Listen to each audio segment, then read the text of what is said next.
Esta historia no me ocurrió a mí directamente. No es mía. En realidad le pasó a mi tía en la mitad o finales de los 90, cuando todavía era una adolescente. Le pregunté si podía compartir la historia, y me dijo que prefería que lo hiciera, por si podía ayudar a alguien más a evitar una situación similar. Aunque realmente, no sé si hoy en día alguien podría encontrarse en una situación como esta. Dicho esto, la contaré de memoria, así que si algunas partes parecen inconsistentes o confusas, pido disculpas. Como dije, esto fue cuando mi tía era adolescente. Era una joven muy querida, una buena chica, estudiante de puro dieces, y era bien conocida y respetada en el vecindario como una niñera confiable. Le encantaba pasar tiempo con los niños la querían, y había hecho bastante trabajo voluntario durante el verano en la guardería de nuestro grupo de la iglesia local. Básicamente, la gente del área sabía que, si necesitaban a alguien para cuidar a sus hijos por un par de horas, podían llamarla y no preocuparse por nada. Con el tiempo, mi tía se dedicó al cuidado de niños, y de hecho, ahora tiene su propia guardería local, lo que podría ayudar a explicar cuánto amaba, y sigue amando trabajar con niños. Esta situación en particular ocurrió cuando recibió una llamada de una pareja que vivía a unas cuantas cuadras. Era la historia esperada. Querían tener una noche de cita y necesitaban a alguien que cuidara a su hija pequeña por unas horas. Dijeron que le pagarían $10 la hora para cuidarla de 5 a 11.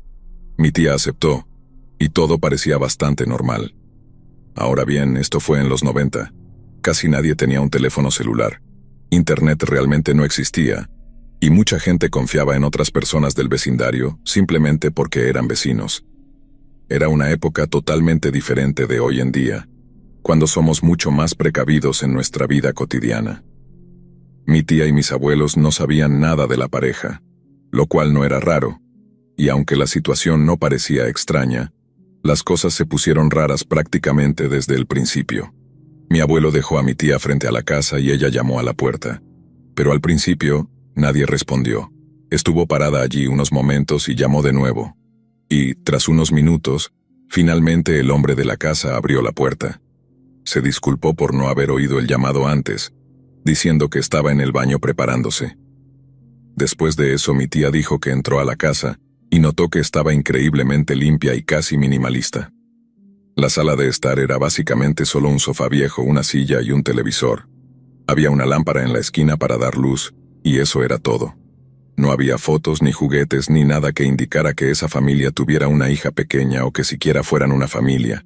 Ignoró esto y pensó que tal vez simplemente no tenían mucho dinero, y se dirigió a preguntarle al hombre sobre la hija, lo básico en realidad: nombre, información de contacto en caso de emergencia, horarios y cualquier norma que debiera seguir.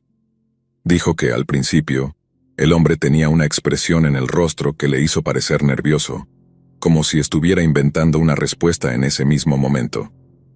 Tras unos momentos, aclaró su garganta y respondió: su nombre es Abigail, si hay una emergencia, llama a mi madre. Su número de teléfono está en el refrigerador. Su nombre es Beth. El horario y las normas realmente no serán un problema. Abigail es muy pequeña como para hacer algo, y seguramente estará dormida toda la noche en su cuna. En ese momento, a mi tía le cayeron algunas fichas. No había juguetes porque Abigail aún era un bebé. Esto también podría explicar la falta de fotos de la familia en las paredes. Ella asintió y le dijo que entendía, y luego le preguntó si Abigail tenía algún horario de alimentación y si intentaban mantener las cosas en un cronograma estricto. Dijo que, en ese momento, el hombre simplemente sacudió la cabeza y le dijo que no molestara a Abigail mientras dormía, y que, si no se despertaba llorando, simplemente la dejara dormir. Obviamente mi tía estaba algo confundida. Cuando tienes un bebé tan pequeño, normalmente no lo dejas dormir sin más. Lo mantienes en un horario y mantienes la consistencia. Pero como estaba haciendo esto bajo las condiciones de los padres, no discutió ni argumentó al respecto. Después de unos momentos de conversación, el hombre dijo algo que realmente desconcertó a mi tía. Dijo algo como: sé que probablemente tuviste un día largo en la escuela, y probablemente quieras darte una ducha en algún momento. Si es así, la ducha está en el segundo piso, segunda puerta a la izquierda. Siéntete libre de usarla si lo necesitas.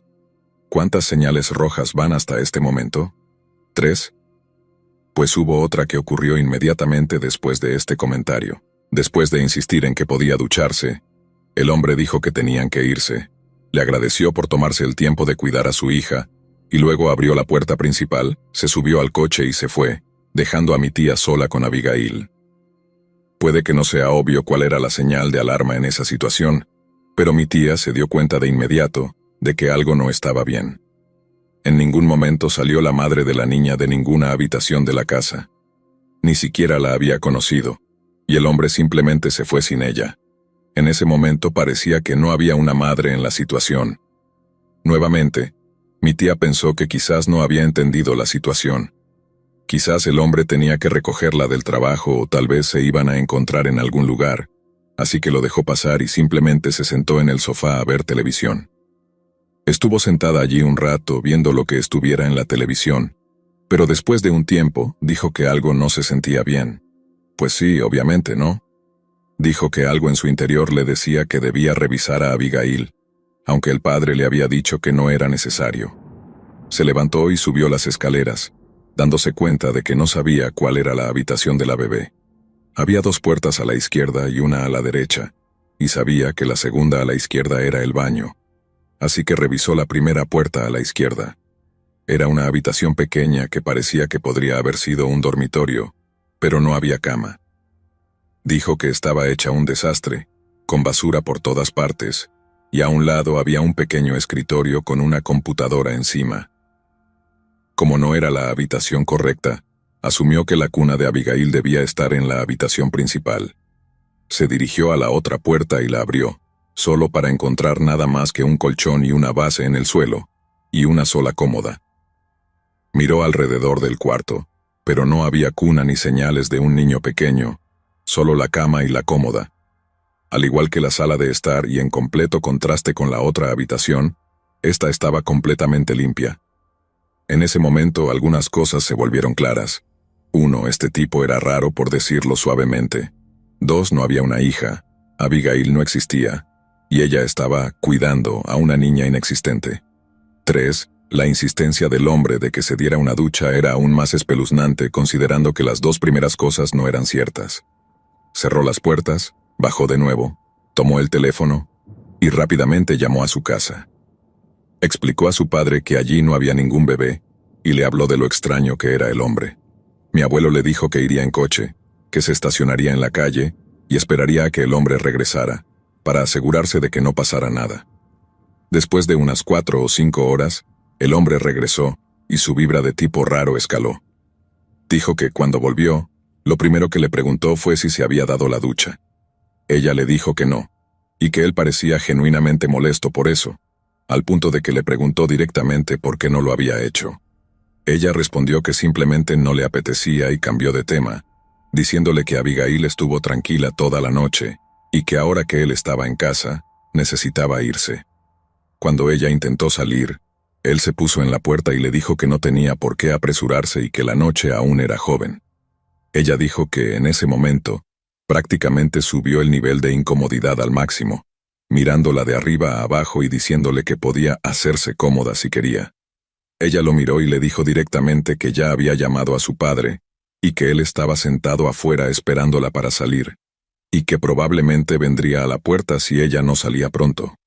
Por un momento él parecía estar midiéndola, tratando de determinar si estaba mintiendo, pero finalmente cedió, diciendo algo como, «Bueno, no queremos hacerlo esperar», y abrió la puerta. Mi tía salió, y él rápidamente la cerró tras ella. Ella corrió hasta el auto de mi abuelo, se subió, y fue solo entonces que se dio cuenta de que, en toda la conmoción, ni siquiera le había pagado por su tiempo. Honestamente, el dinero no le importaba, solo quería irse a casa. Mi tía dijo que le explicó todo a mi abuelo, y aunque él estuvo de acuerdo en que el hombre era definitivamente un tipo raro, dijo que técnicamente no había hecho nada ilegal o incorrecto, así que no había mucho que se pudiera hacer. Aún así, mi tía no quiso volver a cuidar niños para nadie que no fuera un vecino inmediato o familia después de eso, y se quedó con el pensamiento de que, de no haber estado mi abuelo estacionado afuera y esperando, las cosas habrían terminado mucho, mucho peor.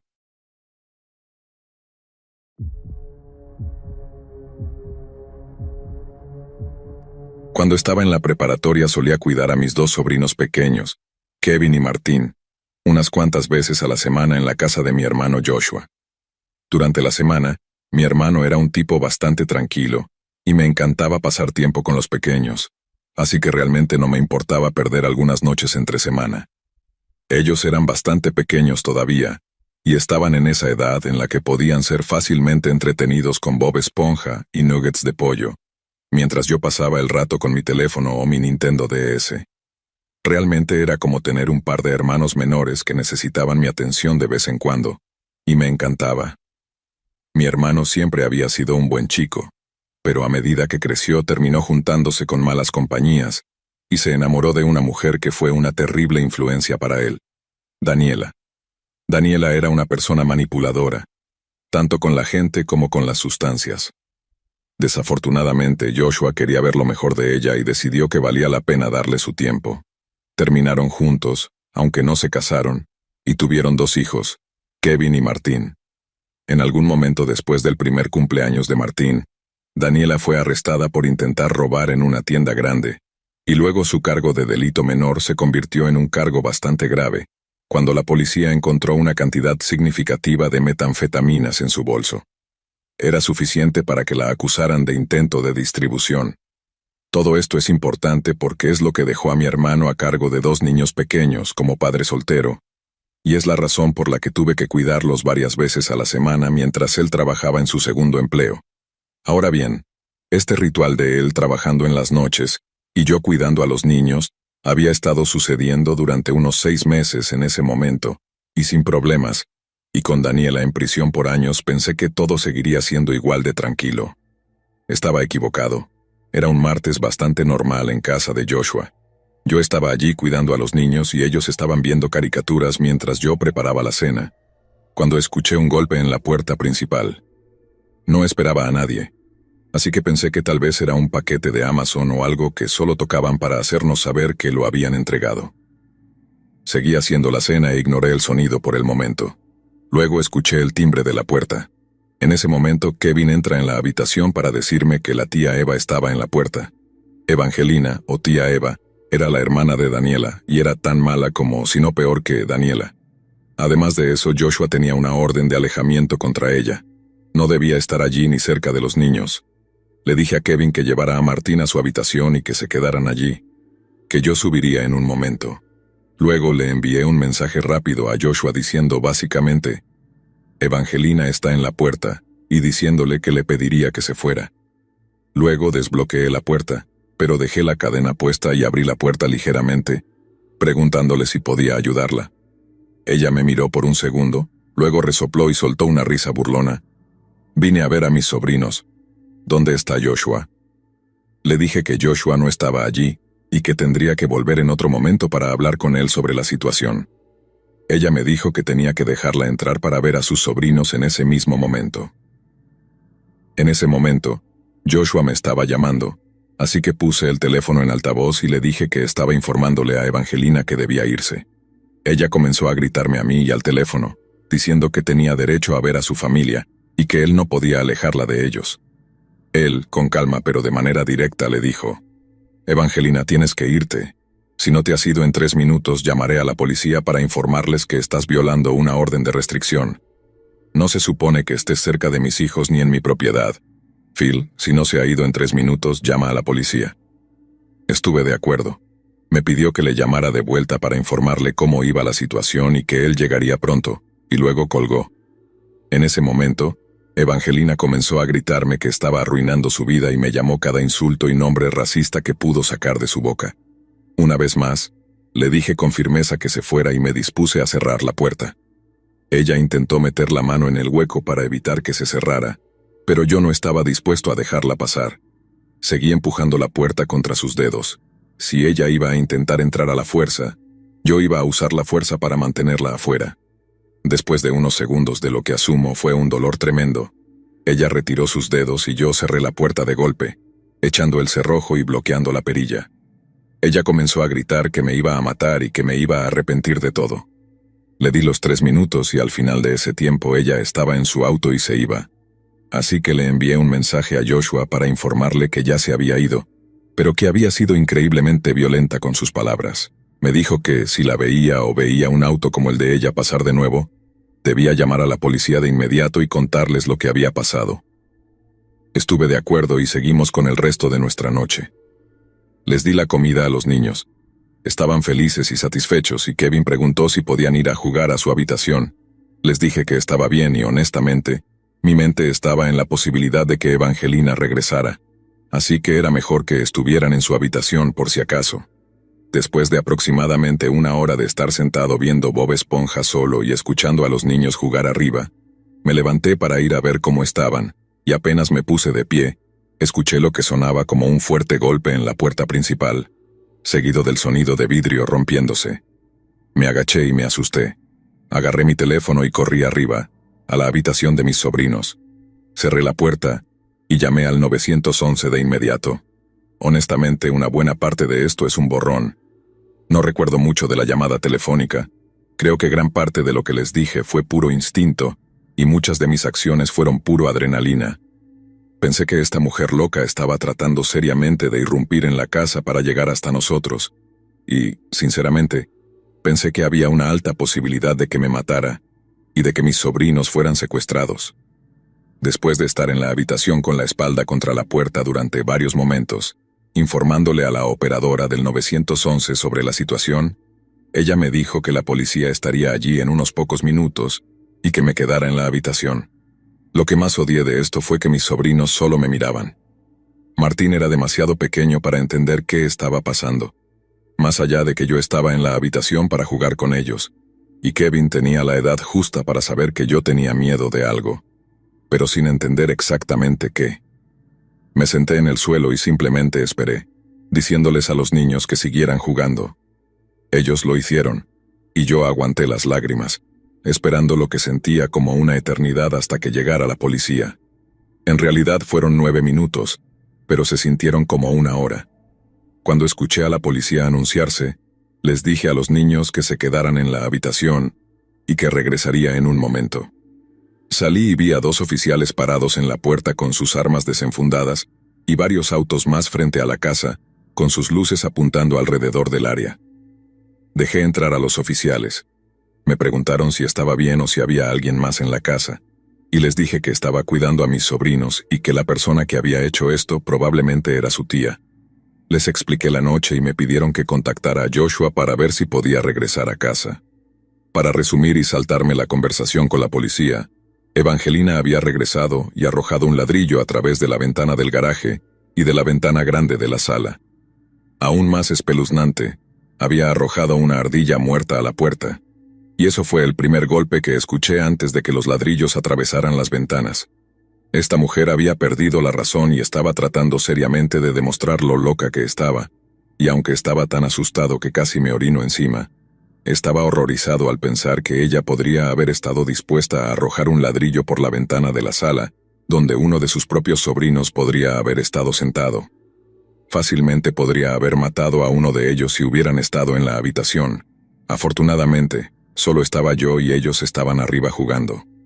La policía tomó mi declaración y pusieron una orden de búsqueda para ella.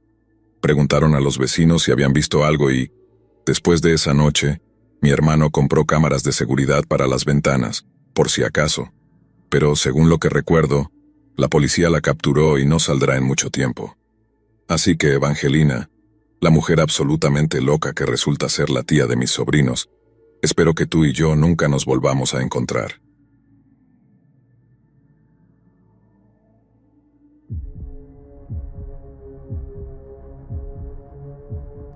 Todo esto sucedió cuando yo tenía 15 años, y era un adolescente un poco socialmente torpe.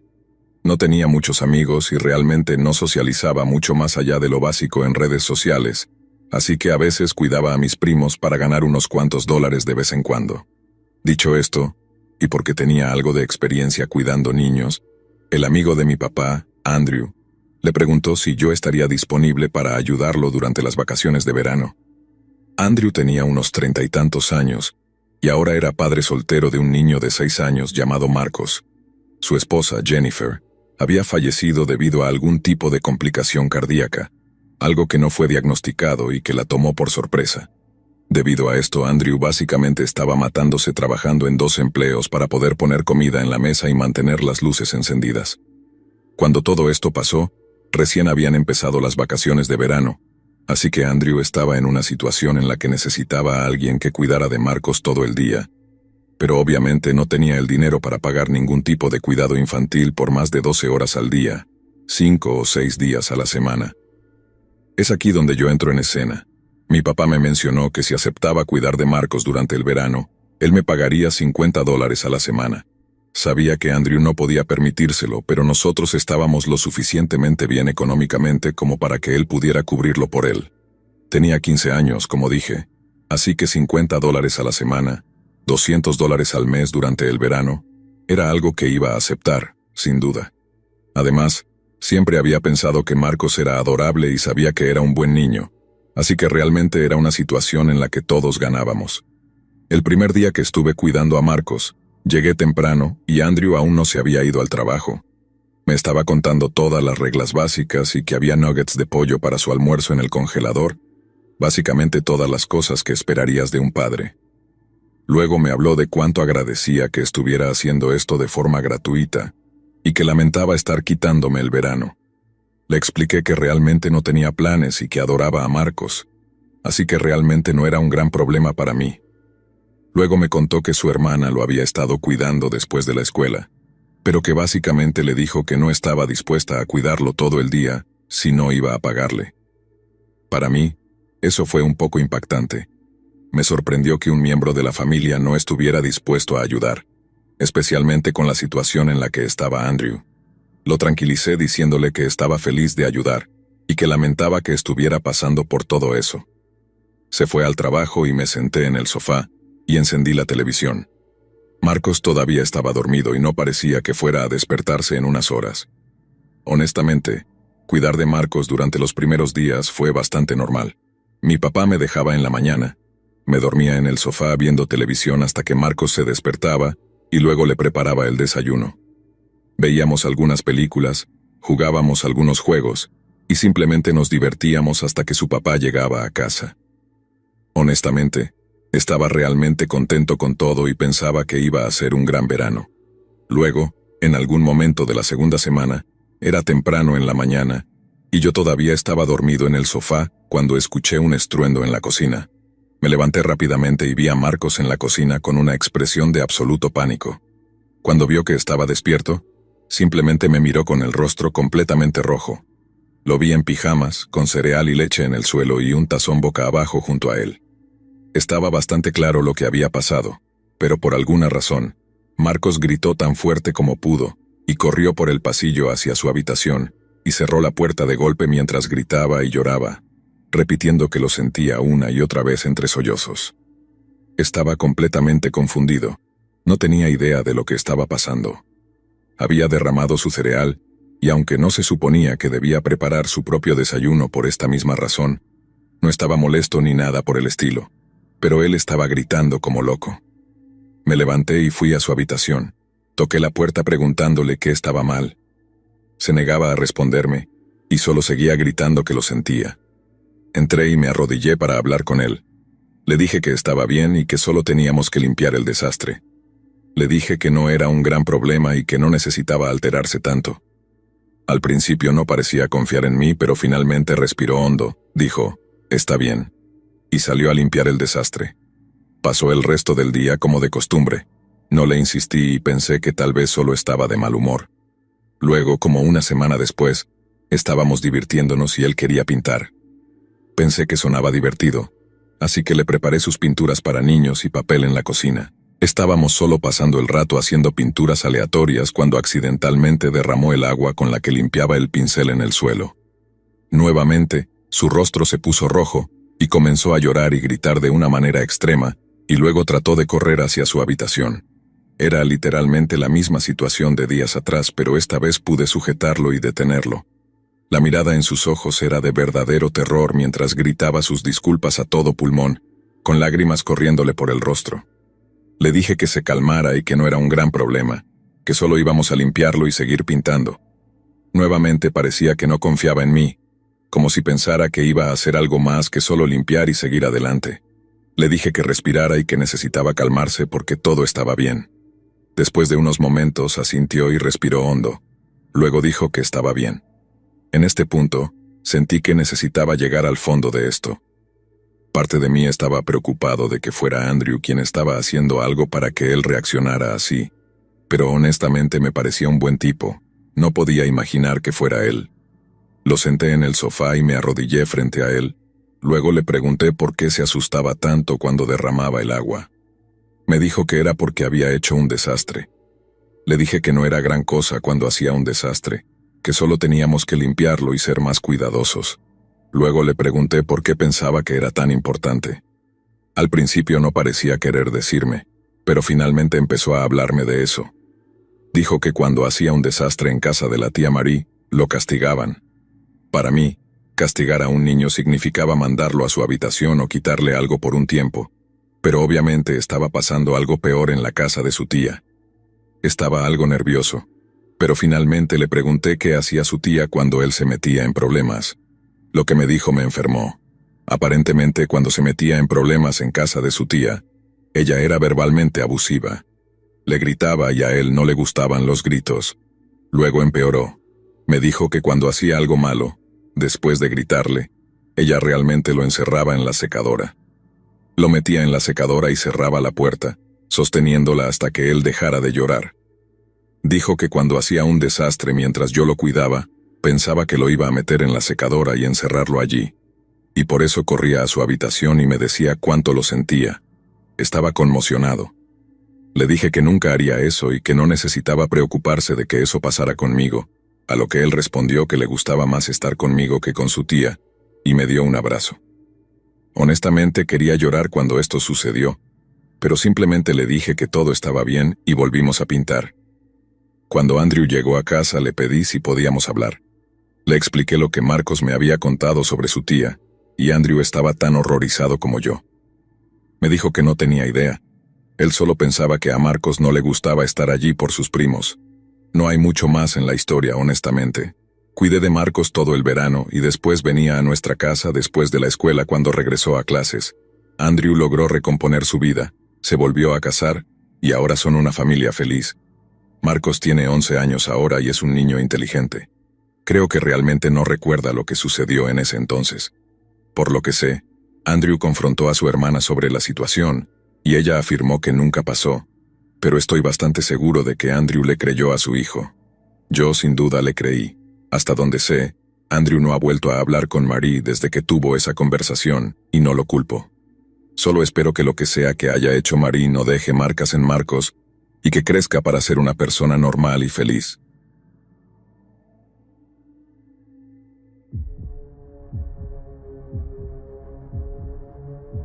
Cuando tenía unos 16 años decidí conseguir un trabajo para el verano.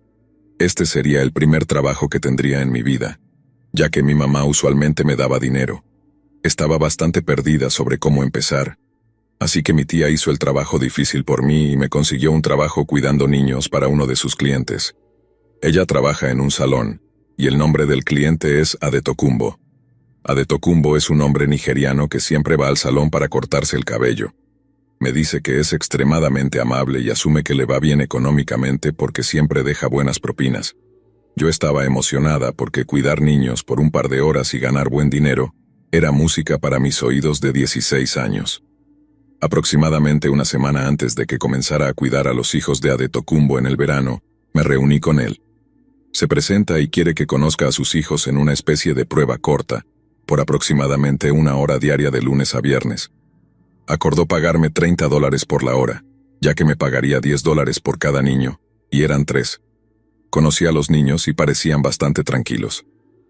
Estaban Felicitas, de 2 años, Jeremiah, de 4 y Heaven, de 7 años.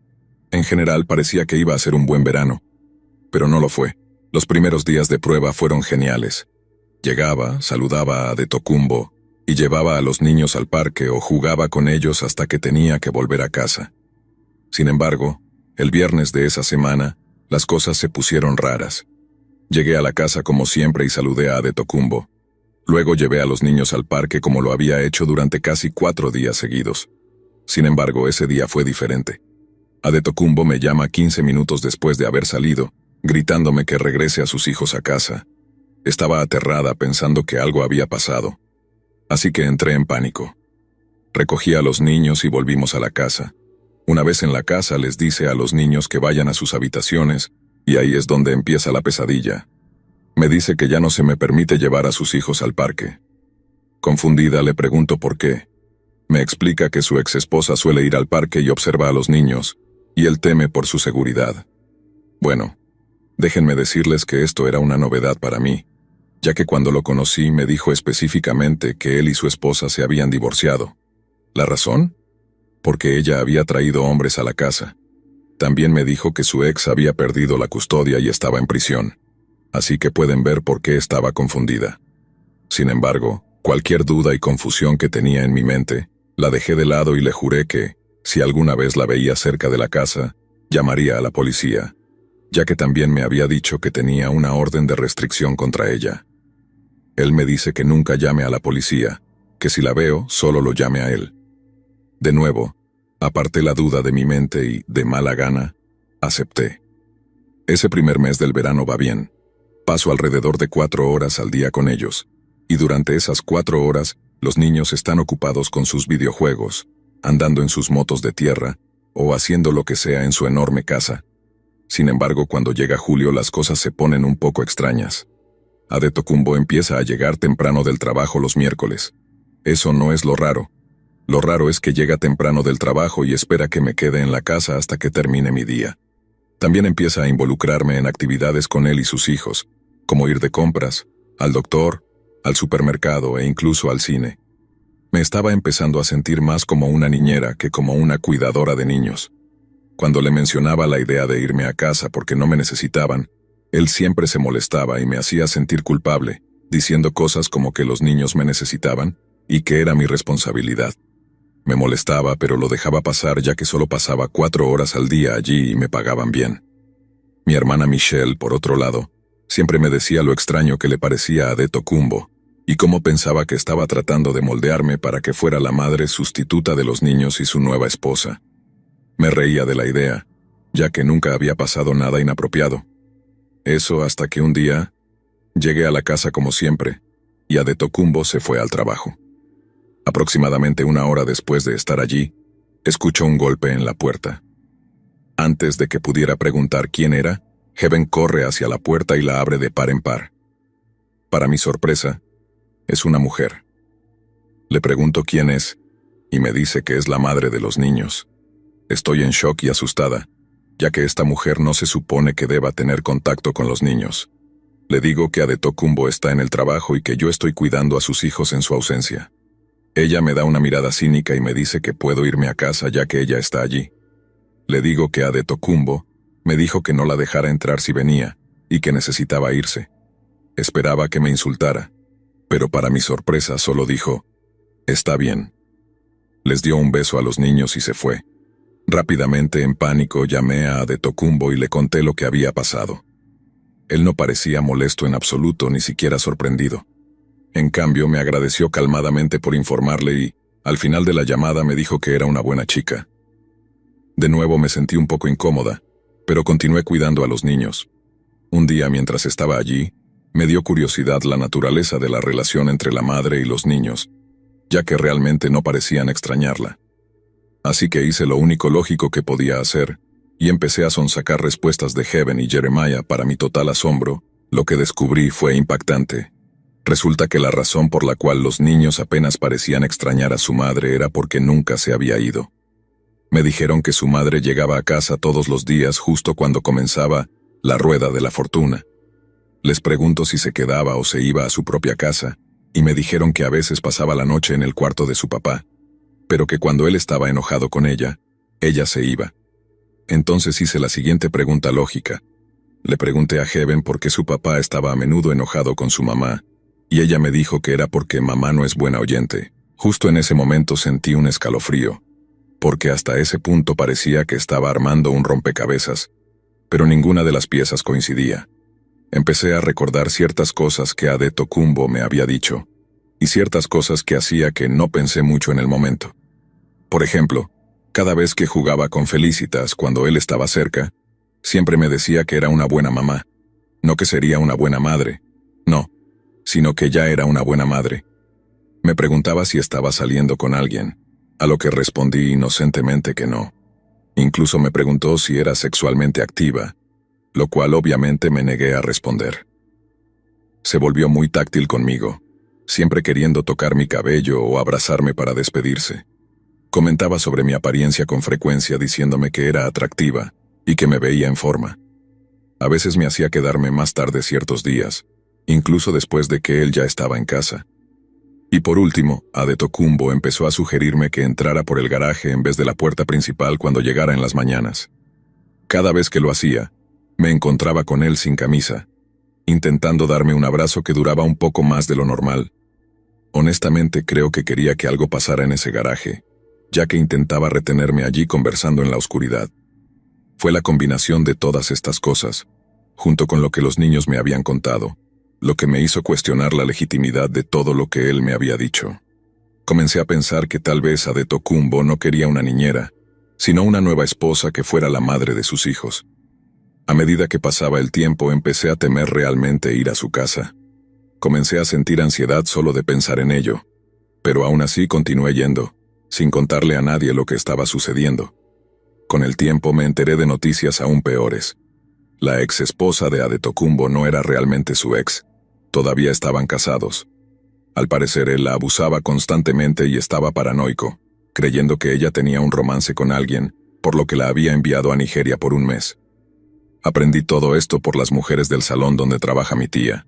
No solo eso, sino que también descubrí que Adetokunbo constantemente llevaba mujeres a la casa mientras su esposa estaba fuera. Ella se enteraba porque a veces fingía irse al trabajo y se quedaba para observar si llegaban visitas. Ella le había pedido el divorcio, y por eso él la había mandado lejos. También me enteré de que él regularmente la amenazaba con matarla si alguna vez intentaba dejarlo. Cuando me enteré de toda la verdad ya estaba harta. Me quedaban como unas 6 semanas de trabajo, pero le dije a Adetokunbo que ya no podría cuidar a los niños porque debía asistir a un campamento de baloncesto, lo cual obviamente era mentira. Se mostró visiblemente molesto y literalmente me dijo que tenía que seguir yendo a trabajar. Le dije que no lo haría, y fue entonces cuando empezó a ponerse furioso. Comenzó a insultarme y me dijo que la única razón por la que quería dejarlo a él y a los niños era porque estaba viendo a otro hombre. Recordemos que en ese momento, yo solo tenía 16 años y no tenía ninguna obligación de cuidar a sus hijos ni a él. Me fui ese día llorando y no regresé al día siguiente. Mi madre me preguntó por qué ya no estaba trabajando allí, y le dije que era porque el trabajo era demasiado estresante. Una semana después, estando en mi habitación, escuché el timbre de la puerta. No pensé mucho en ello hasta que escuché la voz de Adetokunbo. Me asomé al salón y lo vi, recostado casualmente en uno de nuestros sofás como si fuera su casa. Escuché su voz potente dirigida a mi madre, en un tono autoritario. Dijo: «Necesitamos hablar de mi niña. No ha venido a mi casa en un tiempo, y los niños están empezando a preocuparse. Eso no me gusta. ¿Dónde está?» Mi madre, notando lo extraño de la situación, le mintió y le dijo que yo había salido con una amiga. A lo que él, con toda la desfachatez, preguntó si era una amiga o un amigo. Eso fue la gota que colmó el vaso. Mi mamá le dijo a Adetokunbo que sus preguntas eran invasivas y depredadoras. Luego le pidió que se fuera y para mi sorpresa lo hizo. Desde entonces no volví a ver ni a escuchar de Adetokunbo durante aproximadamente un año. Me envió algunos mensajes, pero rápidamente aprendí a bloquear su número. Un año después me enteré de más información. Su esposa había obtenido la custodia completa de los niños y estaban viviendo en otra ciudad, aproximadamente a 1 hora de donde vivimos. Pensé que era un milagro porque Adetokunbo siempre dejaba muy claro que esos niños y su esposa eran suyos. Unos meses después de enterarme de eso, estaba corriendo en mi vecindario y pasé cerca de su casa. Intenté correr más rápido para pasar de largo, pero estaba agotada de mi carrera.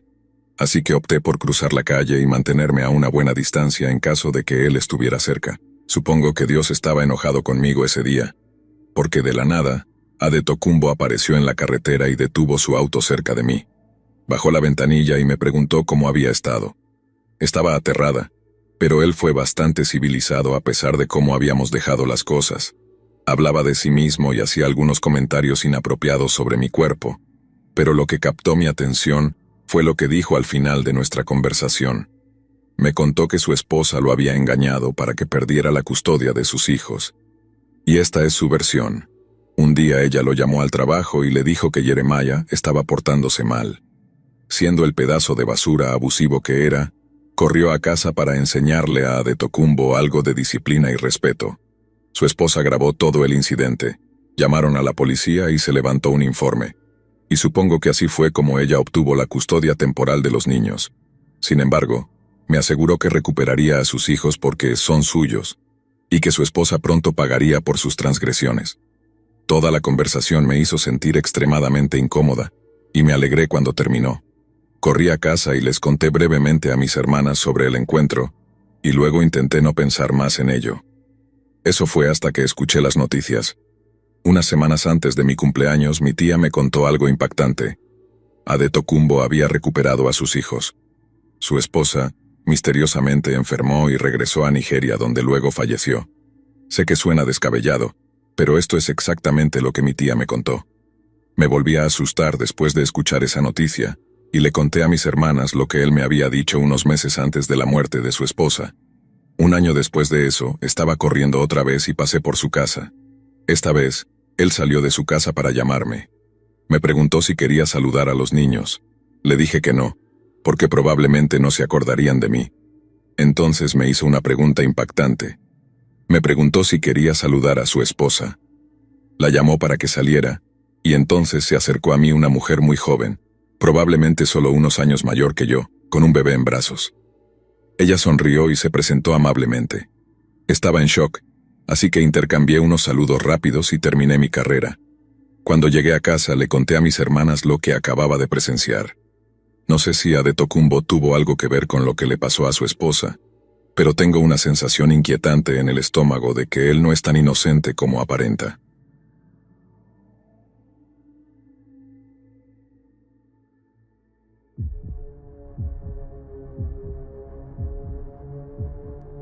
Cuando tenía unos 17 años quería ser au pair, y el único lugar al que podía ir con esa edad era Inglaterra. Encontré a una familia, una madre con 2 hijos, un niño y una niña. Me puse en contacto con ellos y hablé con la madre. Ella parecía muy interesada y muy amable. Fijamos una fecha para que yo fuera, y eso fue todo. Cuando llegué al aeropuerto me sorprendió mucho que no estuvieran allí para recogerme. Le envié un mensaje a la madre para preguntar dónde estaban y cuánto tardarían en llegar. Me dijo que venía en camino, pero que estaba atascada en el tráfico. Pensé, está bien, eso es comprensible. Me dijo que fuera a la salida y esperara. No mucho después me dijo que ya estaba allí y que estaba en un coche azul. Miraba alrededor confundida porque no veía ningún coche azul. Cuando finalmente lo encontré, otra mujer, distinta de la que había estado hablando, salió del coche y se dirigió hacia mí.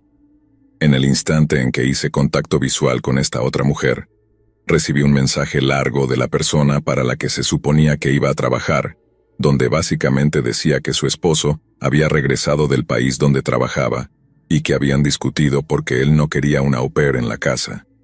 Por alguna razón, ella no quiso decírmelo y en su lugar me pasó a una buena amiga suya que necesitaba una au pair. Estaba muy confundida y en ese momento, un poco asustada. Todo parecía muy raro, como si alguien me estuviera observando y hubiera esperado el momento adecuado para enviarme el mensaje. La mujer parecía amigable, pero se apresuraba a tomar mis cosas y meterlas en su coche mientras me hablaba. Yo estaba nerviosa y siendo una persona poco confrontativa por naturaleza, realmente no sabía qué hacer o decir, aparte de seguirla y hacer lo que ella me decía. Cuando todo estuvo listo me dijo que debíamos irnos. Le dije que realmente no me sentía cómoda con eso en absoluto. Ella dijo que lo entendía, pero que realmente necesitaba ayuda y que también tenía 2 hijos en casa. Nos movimos rápido porque el lugar donde estaba estacionada no era permitido. Así que salimos del coche y comenzamos a salir del aeropuerto. En cuanto nos pusimos en marcha, le dije que me sentía muy incómoda con esta situación y que realmente quería bajarme y quedarme en el aeropuerto. Ella pareció un poco molesta por esto y me dijo que podía dejarme, pero que necesitaba salir de allí primero porque no podía recibir una multa por dejarme allí o algo así. No estoy segura de cuán cierto era eso, solo fue lo que me dijo. Manejamos unos minutos más, aún dentro de los terrenos del aeropuerto, y nos detuvimos a cierta distancia para que pudiera bajar y llamar a mis padres. Hablé con ellos mientras lloraba todo el tiempo. Noté que, mientras hablaba con ellos, la mujer estaba en su coche hablando con alguien. Supongo que era la mujer con la que yo había estado hablando. No entendí el idioma, así que no puedo decir de qué estaban hablando. Cuando terminé de hablar, volví a subirme al coche y le dije que realmente quería que me dejara. Pero ella seguía preguntándome si estaba segura y si no quería ir al centro de la ciudad con ella, o si prefería que me dejara en un centro comercial. Por supuesto le dije que no, que realmente solo quería que me dejara en el aeropuerto. Por suerte lo hizo, y fui dentro a hablar con mis padres. Después de que esto pasó, recibí algunos mensajes de voz raros de ella y de otras 2 personas. No entendía lo que decían, pero fue muy extraño. Mis padres también intentaron contactarla, pero ella los bloqueó a ambos. Si no lo sabes, a muchas au pairs las tratan muy mal, así que para sentirnos seguras y asegurarnos de que no nos engañen con el pago, o que no trabajemos más de lo permitido, debemos firmar un contrato. Más tarde descubrí que el contrato que ella me había enviado era falso y realmente no era vinculante. No sé cómo, pero no era legítimo. También descubrí que las direcciones que me había enviado eran falsas, y al parecer ella no vivía allí tampoco. Después de eso, me enteré de que la ciudad en la que se suponía que me quedaría era un foco de trata de personas. No sabía eso hasta que sucedió todo. Muchas cosas fueron muy sospechosas. Tal vez estoy exagerando. Quizás no fue tan malo como pienso que fue, pero en el momento, estaba segura de que algo estaba pasando.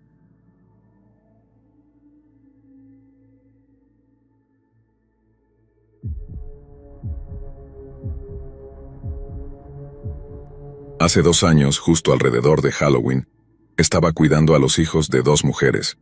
Cada una tenía un hijo. Querían salir, así que me quedé en la casa de una de ellas para cuidar a los niños. Eran como las 8 de la noche y los niños estaban sentados en el sofá jugando en sus iPads y demás, cuando alguien llamó a la puerta. Les pregunté si estaban esperando a alguien y ambos dijeron que no. Me acerqué a mirar por la mirilla de la puerta y vi a un hombre con una sudadera gris, deliberadamente agachado para que no pudiera ver su rostro. Inmediatamente pensé, no, y no dije nada. Solo empecé a caminar de un lado a otro porque no quería darle ninguna señal de que estábamos adentro. Un par de minutos después revisé la ventana exterior a través de las cortinas y él ya no estaba. No quería asustar a los niños más de lo necesario y no hubo más golpes, así que lo dejé pasar, pensando que podría haber sido una broma. Pasaron unas horas y las mamás regresaron. Me preguntaron cómo había ido todo y les dije que los niños se portaron bien, pero que alguien había venido a la puerta. Me preguntaron a qué hora, y les dije que alrededor de las 8. Una de las mamás empezó a ponerse nerviosa y a buscar en su teléfono, mientras la otra me decía que, justo a esa hora, alguien había estado haciéndoles llamadas extrañas desde un número oculto. Habían disfrazado su voz y decían cosas como, «Puedo verte por la ventana». No pensaron que hablaba en serio porque no tenía sentido en el contexto de dónde estaban ellas, pero en retrospectiva, estaban casi seguras de que estaba mirándome a mí. Me escoltaron hasta mi coche y llegué a casa más tarde. Al parecer no volvió a suceder nada extraño después de eso, pero estoy realmente agradecida de no haber abierto la puerta, porque tengo la sensación en mi interior de que podría haber terminado muy mal.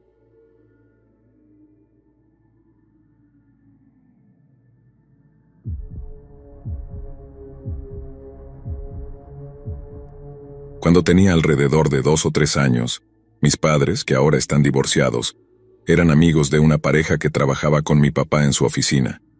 Siempre pedían cuidarme y les encantaba verme seguido, y mis padres no veían nada raro en eso. Un día, ellos pidieron llevarme a Disney World junto con su sobrina, y mi mamá no tuvo ningún problema con la idea. Mi papá, en cambio, pensó que era extraño, porque se ofrecieron a pagar todo por mí. Les dijo que no y se inventó una excusa para que no fuera. La pareja no fue vista en semanas después de eso, y la empresa donde trabajaban mi papá y ellos empezó una investigación porque la misma pareja que quería llevarme a Disneylandia Había cometido un fraude masivo y robado cientos de miles de dólares. Desaparecieron y mi papá no tiene idea de lo que pasó con ellos desde entonces, ya que ya no trabaja allí. Pero él está convencido de que querían llevarme y desaparecer. Él cree que no podían tener hijos y realmente querían uno, pero aún así me asusta pensar que podría haber tenido una vida y una familia diferente. Gracias a Dios que mi papá estaba en casa, porque mi mamá quería dejarme ir.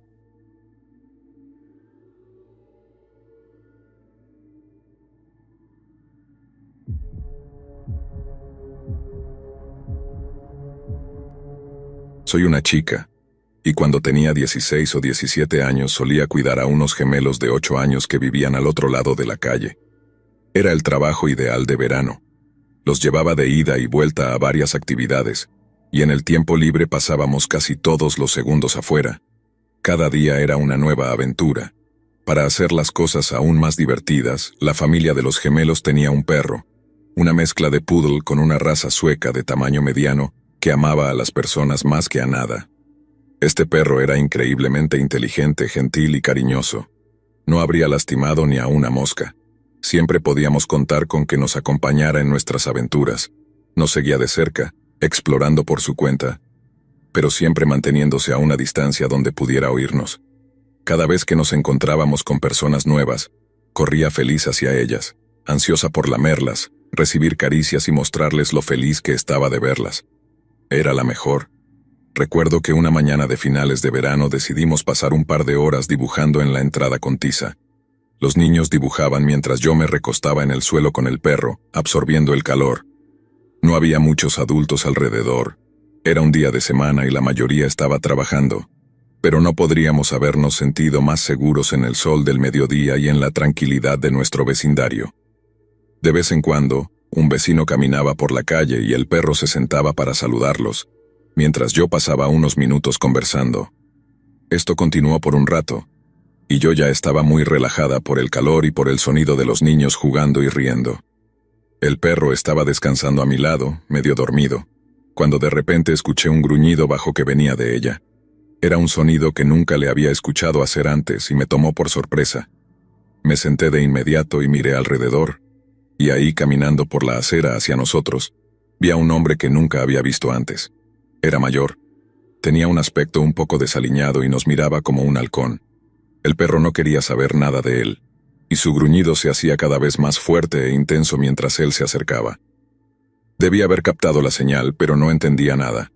Tenía 17 años. Era demasiado joven para saber que debía confiar en mi intuición. Todo lo que sabía era que debía ser educada. Él se detuvo con su mirada fija en mí, y empezó a intentar conversar conmigo. Esto era normal. Otras personas ya habían pasado y habían hecho lo mismo durante la mañana, pero él hacía preguntas más extrañas. Preguntas sobre nuestros planes para el día, qué estaba haciendo con los niños, dónde estaban sus padres, ese tipo de cosas. Era inquietante, pero él era un adulto, así que intenté responder de manera educada, aunque vaga. Él seguía intentando acercarse a mí, y su mirada empezó a volverse algo más parecido a una mirada lasciva. Cada vez que se acercaba, sin embargo, el perro gruñía más fuerte y empezaba a ladrar ferozmente. Nunca la había visto actuar así, y llegó al punto en que yo la sujetaba y trataba de calmarla mientras me disculpaba por su comportamiento. Él vacilaba ante su presencia. Aunque no era un perro grande, se plantó y me protegió. Tan rápido como se acercó, retrocedió. Dijo un rápido adiós y se apresuró a alejarse por la calle. Nunca lo volví a ver, y en todos los años que cuidé a esa familia, nunca volví a ver al perro comportarse de esa manera. Siempre me he preguntado si el perro sintió alguna amenaza de él que yo no pude percibir. Realmente creo que me protegió de algo horrible. Puede que no haya sido nada, pero nunca he olvidado ese encuentro.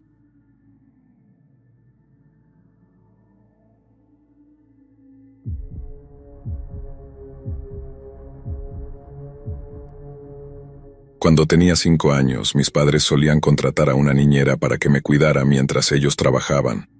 Mi mamá y mi papá tenían trabajos que los mantenían ocupados prácticamente todo el día, y aunque ellos creían que estaba en buenas manos, en realidad no podrían haber estado más equivocados. Recuerdo que esa niñera, cuyo nombre prefiero no mencionar, siempre llegaba temprano, con una sonrisa helada, lista para comenzar su día. Desde la primera vez que la vi, hubo algo en sus ojos que me hizo sentir incómodo. Tal vez era la forma en que me miraba o cómo cerraba la puerta apenas se iban mis padres. De alguna manera, aunque no sabía exactamente por qué, sabía que algo andaba mal. Al principio, ella parecía amable. Me preparaba el desayuno, ponía dibujos animados y me preguntaba sobre mi día. Pero con el tiempo, su actitud cambió. No sé en qué momento exactamente, pero recuerdo que un día, sin razón alguna, me levantó de mi silla con brusquedad, me miró fijamente y me dijo que si le contaba algo a mis padres sobre lo que pasaba en casa, haría cosas que me costaba hasta imaginar. Si les cuentas algo, ellos también van a sufrir. Y no solo ellos, me dijo. Yo, con solo 5 años, no entendía bien a qué se refería, pero su tono me aterraba, y su mirada me hizo quedarme en silencio. A partir de ese momento, cualquier error, por pequeño que fuera, la hacía enfurecer. Si dejaba un juguete fuera de su lugar, si no comía rápido, o si simplemente me encontraba mirándola, me agarraba con fuerza y comenzaba a golpearme. Un día recuerdo que me obligó a quedarme quieto mientras me daba golpes en la cabeza con algo que parecía ser una especie de palo. No me dejó ver qué era. Después de esos golpes, solía sentirme tan mareado que apenas podía mantenerme en pie. Pero lo que más miedo me daba era cuando se acercaba a mí después, como si nada hubiera pasado, y me susurraba al oído que me mantuviera callado, porque si mis padres se enteraban, los lastimaría a ellos también. Con el tiempo, los golpes se volvieron parte de mi vida cotidiana. Cada día que mis padres salían de casa, sabía que en algún momento esa mujer encontraría una excusa para hacerme daño. Nunca supe qué la hacía enojarse tanto. A veces ni siquiera hacía algo malo, pero igual encontraba algún motivo para descargar su furia en mí. Recuerdo especialmente un día en el que accidentalmente derramé un vaso de leche en la mesa del comedor. Ella estaba limpiando la cocina, y al escuchar el ruido del vaso volcado, se giró con una expresión de odio que hasta hoy, muchos años después, no puedo olvidar. Se acercó lentamente, en silencio, sin quitarme la vista de encima, y luego me agarró del brazo con tanta fuerza que sentí cómo me crujían los huesos. Me llevó arrastrando hasta el pasillo y allí me empujó contra la pared. «Eres un niño inútil. Si vuelves a hacer una tontería así, no lo vas a contar», me dijo mientras apretaba sus dedos contra mi brazo, dejándome marcas moradas. «Nadie te va a creer si les dices algo». Por alguna razón, ella tenía razón. Había intentado contarles a mis padres sobre algunas de las cosas que hacía, pero ellos siempre parecían justificarla. «Es que no estás acostumbrado a una niñera», me decía mi mamá. «Tienes que aprender a obedecer», decía mi papá. Al parecer, para ellos, mis quejas eran cosas de niños. Cada día me volvía más reservado, guardando cada golpe, cada amenaza y cada insulto dentro de mí. Tenía miedo incluso de mirar a mis padres a los ojos cuando regresaban del trabajo, temiendo que de alguna manera ella supiera y me castigara aún más por intentar delatarla. Entonces, llegó el día en que todo cambió. Fue una tarde en la que había estado jugando con unos bloques de construcción en la sala. Ella me observaba desde la cocina, y yo intentaba lo mejor que podía no hacer ningún ruido. Pero en un momento, uno de los bloques se cayó al suelo y resonó en el silencio de la casa. Me quedé helado, mirando hacia la cocina. Ella, como siempre, se acercó lentamente, su rostro transformado en una mueca de desprecio. Sin decir una palabra, me levantó y me llevó hacia las escaleras. Yo sabía lo que venía, así que intenté liberarme, pataleando y gritando, pero ella me tapó la boca con la mano y me golpeó en la cabeza con la otra. Sentí un dolor punzante, y después todo se volvió borroso.